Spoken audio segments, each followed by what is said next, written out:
ద్రౌపది దేవికి సీతాదేవికి క్షమాపణ చెప్పమంటున్నారు. అదే చేత్తో గరికపాటి గారికి, యాక్టర్ శివాజీ గారికి, తర్వాత హిందూ సంఘాల వాళ్ళకి క్షమాపణలు అడగమంటున్నారు.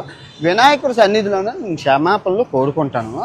చెప్పే ముందు నేనేమన్నానండి, ద్రౌపది దేవిని సైంధవుడు కీచకుడు బలాత్కారం చేయబోయి చచ్చిపోయారు అన్నాను. బలాత్కారం అంటే ఇంగ్లీష్లో ఏంటి, రేపు.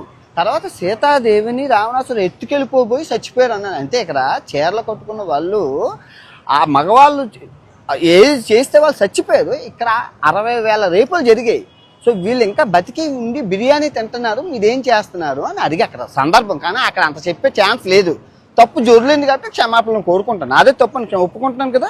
సో ఇప్పుడు నేను తప్పు చేస్తే రాత్రికి వినాయకుడి సన్నిధిలోనే రక్తం నేను క్షమించమన్నా నన్ను క్షమించట్లేదండి. ఓకే, మీ పాయింట్ మాట్లాడుకుందాం. ఇప్పుడు చైనా, జపాన్ ఎక్కడికో అభివృద్ధి సాధిస్తుంటే మనం ఇంకా చీరల దగ్గర ఉన్నామండి. ఈ ఇరాను, ఈ ఇరాక్, ఈ ఆఫ్ఘనిస్తాను మనం ఇంకా అక్కడే ఉండిపోతే ఆఖరికి చివరాఖరికి థాయిలాండ్ అభివృద్ధి సాధించండి. చూడండి ఆ బిల్డింగ్ చూడండి మన డబ్బులతోని. ఒకప్పుడు 2010లో ఒక తాయి బాటు వచ్చేసి ₹1 ఉండేది.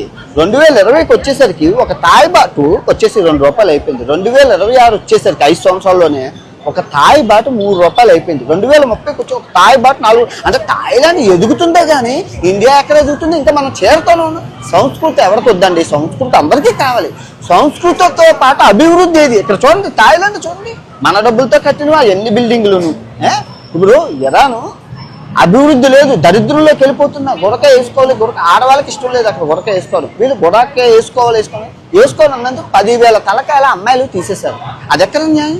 ఏమంటే సంస్కృతి అంటారు. ఇరాన్లోని నిన్న జస్ట్ వారం రోజులు అయింది, 9 ఏళ్ల అమ్మాయిని పెళ్లి చేసుకోవచ్చట ముస్లిం వాళ్ళు. చట్టం తీసుకొచ్చారు, ఆ మహమ్మద్ గారు చేశారని చెప్పి, ప్రవక్త ఎవరో చేశారని. అది ఎక్కడ న్యాయం? ఇప్పుడు ఏమన్నట్టు సంస్కృతి అంటారు. అలా సంస్కృతి అని చెప్తే ఎలా అవుతుంది? ఇప్పుడు ఆడవాళ్ళకి నేనేమంటున్నాను, ఆడవాళ్ళకి స్వేచ్ఛ ఇస్తే అభివృద్ధి సాధిస్తాం. ఆడవాళ్ళు మనం చీరకి ఇంట్లకి. ఇప్పుడు ఆఫ్ఘనిస్తాన్ ఉందంటే ఆడవాళ్ళు బయట తిరగకూడదు, ఆడవాళ్ళు స్కూల్కి వెళ్ళకూడదు, ఆడవాళ్ళు కాలేజ్కి వెళ్ళకూడదు. ఎంతవరకు న్యాయం?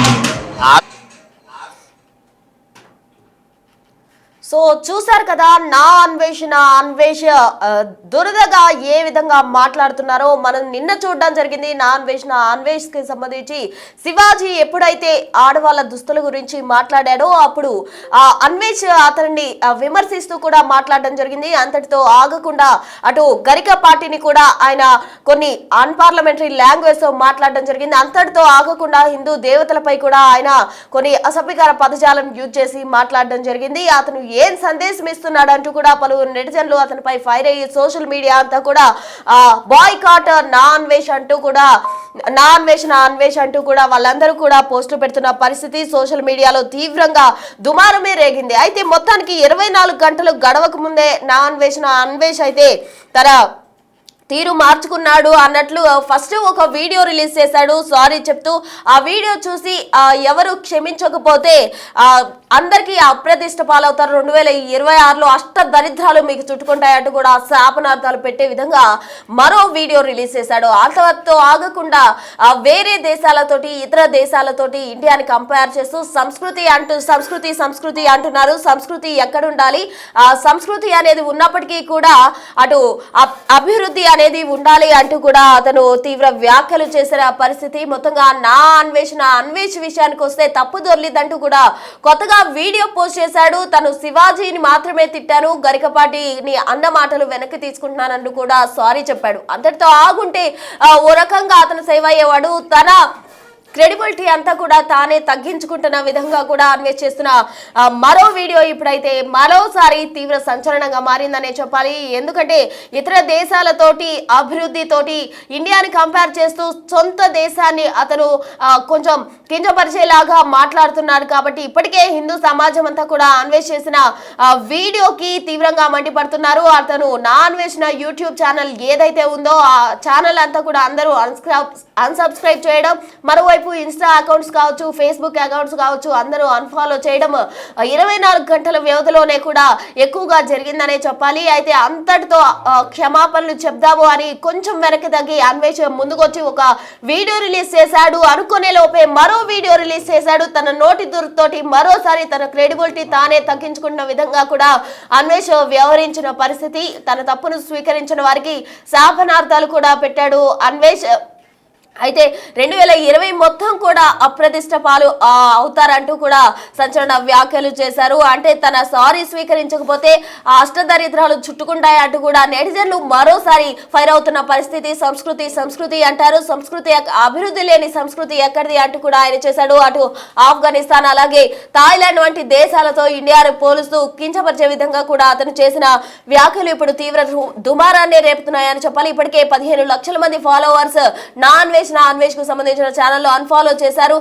నా అన్వేషణకు చుక్కలు చూపిస్తూ ఉన్నారు జనాలు. అయినప్పటికీ కూడా అతనిలో ఏ మాత్రం కూడా మార్పు లేదు. అతని నోటి దురదే అతని క్రెడిబిలిటీ అంతా కూడా తగ్గించింది అన్న దానిలో ఎటువంటి సందేహం లేదు. అయితే నా అన్వేష్ ఫస్ట్ శివాజీని అలాగే గరికపాటి గారిని కావచ్చు, హిందూ దేవతలను కావచ్చు ఆయన అప్రతిష్ట పాలు చేసే విధంగా అతను నోటి దురదతోటి మాట్లాడిన వ్యాఖ్యలు ఏవైతే ఉన్నాయో దాంతో హిందూ సమాజం అంతా కూడా తీవ్ర ఆగ్రహం వ్యక్తం చేసింది. బాయ్కాట్ నాన్ వెజ్ అంటూ కూడా అందరూ సోషల్ మీడియా వేదికగా కూడా తమ అభిప్రాయాలు వ్యక్తం చేసిన పరిస్థితి. తాజాగా అతను 24 గంటలు గడవక ముందే సారీ చెప్తూ ఓ వీడియో రిలీజ్ చేశాడు. అంతటితో ఆకుండా నా సారీ స్వీకరించిన వారికి 2026లో అష్ట దరిద్రాలు చుట్టుకుంటాయంటూ మరోసారి తన నోటి దొరదను అతను బయట పెట్టేశాడు. దీనికి సంబంధించి తాజా అప్డేట్స్ అందించేందుకు మా ప్రతినిధి గౌతమి లైవ్ లో జాయిన్ అయ్యేందుకు సిద్ధంగా ఉన్నారు ఫోన్ లైన్ ద్వారా. గౌతమి చెప్పండి, నా అన్వేష్ మనం చూస్తూ ఉన్నాం. నిన్న శివాజీకి సంబంధించి అతను చేసిన వీడియో వైరల్ అయింది. అటు హిందూ సమాజం అంతా కూడా అతన్ని బాయ్కాట్ చేయాలంటూ ముందుకు వచ్చిన పరిస్థితి. మరోవైపు పలు స్టేషన్స్ లో కూడా కేసులు నమోదైన పరిస్థితి. తాజాగా అతను సారీ చెప్తూ 24 గంటలు గడవక ముందే సారీ చెప్పాడు. అంతటితో కాకుండా మరో వీడియో రిలీజ్ చేశాడు. ఇతర దేశాలతోటి ఇండియాని కంపేర్ చేస్తూ కూడా అతను తన నోటి మరోసారి ప్రూవ్ చేసుకున్నాడని చెప్పాలి. అసలు ఏంటి నా అన్వేష్ పై అసలు ఎటువంటి యాక్షన్ ఉండే అవకాశం ఉందంటారు? అయితే నిన్నటి నుంచి మనం చూస్తున్నాం నా అన్వేషణ కోసం వ్యాఖ్యలు ఎంత దుమారం రేపుతూ ఉన్నాయో. ముఖ్యంగా ప్రజలందరూ కూడా వ్యతిరేకిస్తున్న పరిస్థితి కనిపిస్తుంది. సో అతను ఎన్ని మాటలు మాట్లాడినా లేకపోతే ఎన్ని బూతులు మాట్లాడినా ఎలాంటి వీడియోలు చేసినా అతనికి ఏ రోజు కూడా ఎవరు వ్యతిరేకించకపోవడమే ఈ రోజు ఇంతవరకు దారి తీసిందని కూడా చెప్పాలి. ఎందుకంటే ముఖ్యంగా హిందూ దేవుళ్ళ గురించి, హిందూ సాంప్రదాయాల గురించి, ముఖ్యంగా గరికపాటి గారి గురించి, శివాజీ గురించి చేసిన వ్యాఖ్యలు ఏవైతే ఉన్నాయో నిజంగా చాలా అభ్యంతరకరంగా ఉన్నాయి. ఎవరి ఒపీనియన్ వాళ్ళు చెప్పడంలో తప్పు లేదు. ఎందుకంటే శివాజీ మాట్లాడిన మాటలపైన ఇటు సామాజికవేత్తలు లేకపోతే ఇండస్ట్రీకి సంబంధించిన వాళ్ళు లేదా ఇటు సినిమాల్లో ఉన్న వాళ్ళు కావచ్చు, ప్రతి ఒక్కరు కూడా వాళ్ళు ఒపీనియన్ చెప్తున్నారు. సరే నువ్వు కూడా నీ ఒపీనియన్ చెప్పాలనుకున్నప్పుడు చెప్పొచ్చు, కానీ చెప్పే పద్ధతి ఇదా అని చెప్పి వాళ్ళు మండిపడుతున్నారు. ముఖ్యంగా దేవుళ్ళ గురించి మాట్లాడేసరికి ఇక్కడ ఉన్న ప్రజలందరికీ కూడా తీవ్ర ఆగ్రహం వ్యక్తమయ్యి ఒక్కసారిగా తన యూట్యూబ్ ఛానల్ అలాగే ఇన్స్టాగ్రామ్ లో ఏ విధంగా నిందించి అన్ఫాలో కొంటున్నారో మనం చూస్తూ ఉంటాం. సో ఇదే కాకుండా ఒక్కసారిగా తన డౌన్ ఫాల్ స్టార్ట్ అవబోతోంది అని అనుకుంటున్నాం.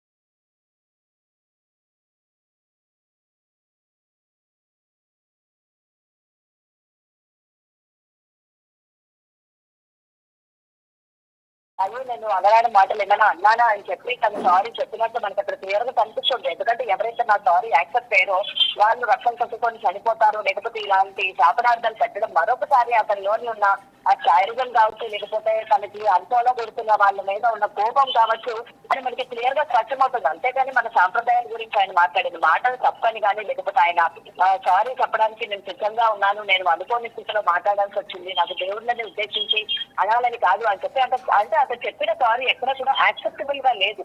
అండ్ దేవుళ్ళ గురించి అన్నారని వెంటనే అటు ఒక భగవద్గీత వినాయకుని విగ్రహం తీసుకొచ్చి లేదు నేను దేశభక్తి నాకు ఎంతుందో దైవభక్తి కూడా నాకు అంతే ఉంది, నేను సోకాల్డ్ హిమాలయన్ ప్రగా లేకపోతే సోకాల్డ్ అక్కడ తీసుకుపోయి నేను పెట్టి పూజలు చేశాను అని చేసిన వ్యాఖ్యలు ఎవరిని నమ్మించడానికి చేస్తున్నారు. ఇంకా ప్రజలందరూ కూడా అతను నమ్మే పరిస్థితుల్లో లేరు. అతను ఎన్ని చెప్పినా ఎన్ని క్షమాపణ చెప్పినా ఆ ప్రతి ఒక్కరు కూడా నిన్ను అన్ఫాలో కొడితేనే నీకు తగిన బుద్ధ మహిళా కమిషన్ కావచ్చు, లేకపోతే డిపార్ట్మెంట్ కావచ్చు, వీళ్ళందరూ కూడా తనని ఇండియా రప్పించండి, తగిన యాక్షన్స్ కూడా తీసుకోండి అని చెప్పి తీవ్రంగా మండిపడుతున్న పరిస్థితి కనిపిస్తుంది. ఎందుకంటే ఇవాళ యాక్షన్ కానీ తీసుకున్నట్లయితే ఇవాళ ఇది నా అన్వేషే కాకుండా రేపు పొద్దున వేరొకరు మాట్లాడుకుంటాం ఉండే పరిస్థితి కూడా ఉంటది ప్రశ్న. Okay Gautami, thank you. So చూస్తున్నా మొత్తంగా కూడా నా అన్వేష్ కు సంబంధించి మొత్తం కూడా ఫాలోవర్స్ పడిపోతున్నారు. 24 గంటల్లోనే 15 లక్షల మంది కూడా ఫాలోవర్స్ అన్ఫాలో చేసిన పరిస్థితి. తన నోటి దూరదే తన క్రెడిబిలిటీకి దిగజార్చిందనే చెప్పుకోవాలి. క్రెడిబిలిటీ అంతా కూడా పడిపోయిందనే చెప్పాలి. దీంతో క్షమాపణలు కోరుతూ నా అన్వేష్ మరో వీడియో రిలీజ్ చేశాడు. అంతటితో ఆకుండా థాయిలాండ్ చూడండి, ఇంకా ఆఫ్ఘనిస్తాన్ లో చూడండి అంటూ కూడా అతను వేరే దేశాలతోటి ఇండియాను కంపేర్ చేస్తూ కూడా వస్తూ ఉన్నాడు. తప్పు దొర్లిదంటూ కొత్తగా వీడియో పోస్ట్ చేశాడు నా అన్వేష్. అయితే మరి ప్రజలు దాన్ని స్వీకరించాలి. స్వీకరించకపోతే ఏ విధంగా అతను 2026లో అష్ట దరిద్రాలు చుట్టుకుంటాయంటూ కూడా అతను చేసిన వ్యాఖ్యలు ఇప్పుడు సంచలనంగా మారాయని చెప్పాలి. తన మాటలతోటి, తన నోటి వ్యాఖ్యలతోటి నిత్యం కూడా సోషల్ మీడియాలో విమర్శలకు గురవుతూ ఉన్నాడు నా అన్వేష్. మరి ఇప్పుడు చేసిన ఈ వీడియోకు సంబంధించి నెటిజన్లు ఏ విధంగా రియాక్ట్ అవుతారు?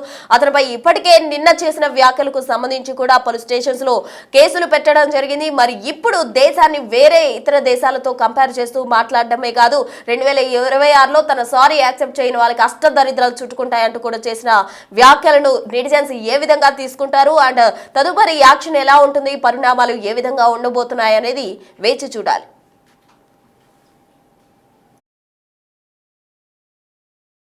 దేవికి సీతాదేవికి క్షమాపణ చెప్పమంటున్నారు. అదే చేత్తో గరికపాటి గారికి, యాక్టర్ శివాజీ గారికి, తర్వాత హిందూ సంఘాల వాళ్ళకి క్షమాపణలు అడగమంటున్నారు.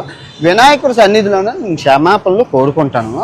చెప్పే ముందు నేనేమన్నానండి, ద్రౌపది దేవిని సైంధవుడు కీచకుడు బలాత్కారం చేయబోయి చచ్చిపోయారు అన్నాను. బలాత్కారం అంటే ఇంగ్లీష్లో ఏంటి? రేపు. తర్వాత సీతాదేవిని రావణాసురుడు ఎత్తుకెళ్ళిపోబోయి చచ్చిపోయారు అన్నాను. అంతే ఇక్కడ చీరలు కట్టుకున్న వాళ్ళు ఆ మగవాళ్ళు ఏది చేస్తే వాళ్ళు చచ్చిపోయారు. ఇక్కడ 60,000 రేపులు జరిగాయి. సో వీళ్ళు ఇంకా బతికి ఉండి బిర్యానీ తింటున్నారు, మీరేం చేస్తున్నారు అని అడిగి అక్కడ సందర్భం. కానీ అక్కడ అంత చెప్పే ఛాన్స్ లేదు.